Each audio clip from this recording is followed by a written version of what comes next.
Cookery சேனலை பார்த்து யார் வேணாலும் சமையல் பண்ணலாம். ஆனா சுவையான சமையல் பண்றது எப்படி?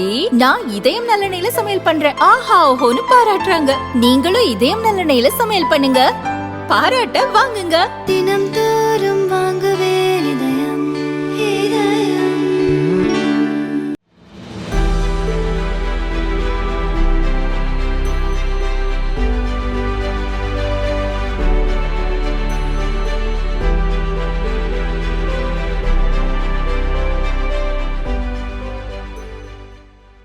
மதுரை திருமங்கலத்தைச் சேர்ந்தவர் முன்னாள் ராணுவ வீரர் கார்த்திக். நடிகர் ரஜினிகாந்தின் தீவிர ரசிகரான இவர் வீட்டருகே ரஜினிக்கு கோயில் கட்டி தினமும் பூஜை செய்து வருகிறார்.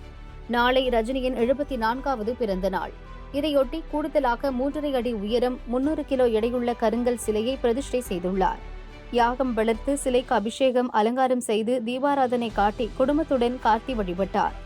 தெய்வமாக வழிபடும் ரஜினிகாந்தை நேரில் சந்திக்க வேண்டும் என்பதுதான் தமது மிகப்பெரிய ஆசை என்கிறார் கார்த்திக்.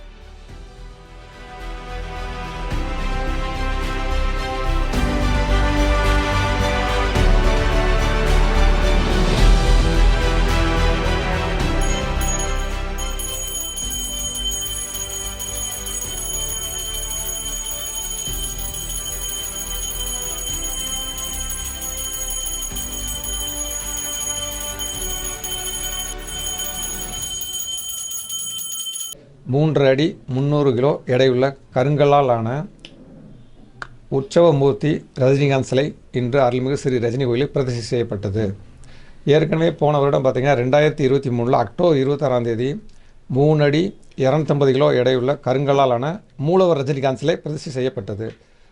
இன்றைக்கி உற்சவ ரஜினிகாந்த் சிலைக்கு 8 விதமான அபிஷேகங்கள் பண்ணப்பட்டது. குறிப்பாக பஞ்சாமிர்தம், பூந்தி, பால், தயிர், சந்தனம், பன்னீர், இளநீர் உள்பட எல்லா வகையான அபிஷேகங்களும் செய்யப்பட்டன. சூப்பர் ஸ்டார் ரஜினிகாந்த் பல்லாண்டு பல 100 ஆண்டு காலம் வாழ வேண்டும் என்று வாழ்த்துகிறோம். நீங்கள்